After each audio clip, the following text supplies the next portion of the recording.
রতনজি টাটাকে যখন রেডিও উপস্থাপক জিজ্ঞাসা করেছিলেন আপনার জীবনে সুখের মুহূর্তগুলো কি মনে আছে, তিনি বলেছিলেন জীবনে সুখের 4টে ধাপ অতিক্রম করেছি, অবশেষে প্রকৃত সুখের সন্ধান পেয়েছি। প্রথম পর্যায়ে ছিল সম্পদ ও সম্পদের আহরণ, এরপর আসে জিনিসপত্র সংগ্রহের দ্বিতীয় পর্যায়, এরপর আসে বড় প্রকল্প পাওয়ার তৃতীয় পর্ব। তখন ভারত ও আফ্রিকায় আমার 95% ডিজেল সরবরাহ হতো, কিন্তু এগুলোতে আমি যে সুখ কল্পনা করেছিলাম তা পাইনি। চতুর্থ ধাপটি ছিল আমার এক বন্ধু আমাকে কিছু প্রতিবন্ধী শিশুদের জন্য হুইল চেয়ার কিনতে বলেছিল। সেখানে এই শিশুদের আমি নিজ হাতে হুইল চেয়ার দিয়েছি। এই শিশুদের মুখে এক অদ্ভুত আনন্দের আভা দেখলাম। আমি তাদের সবাইকে হুইল চেয়ারে বসে হাঁটতে ও মজা করতে দেখেছি, যেন তারা একটি পিকনিক স্পটে পৌঁছেছে।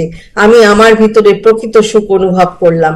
আমি চলে যাওয়ার সময় একটি শিশু আমার পা চেপে ধরলো। আমি পা ছাড়িয়ে নেওয়ার চেষ্টা করলাম, কিন্তু শিশুটি আমার মুখের দিকে তাকিয়ে আমার পা শক্ত করে ধরে রাখলো। আমি শিশুটিকে জিজ্ঞাসা করলাম, তোমার কি আর কিছু চাই? এই শিশুটি আমাকে যে উত্তর দিয়েছিল তা আমাকে শুধু হতবাক করেনি, বরং জীবনের প্রতি আমার দৃষ্টিভঙ্গিও পুরোপুরি বদলে দিয়েছিল। বলেছিল, আমি তোমার মুখ মনে রাখতে চাই, যাতে তোমার সাথে স্বর্গে দেখা হলে আমি তোমাকে চিনতে পারি ও তোমাকে ধন্যবাদ দিতে পারি।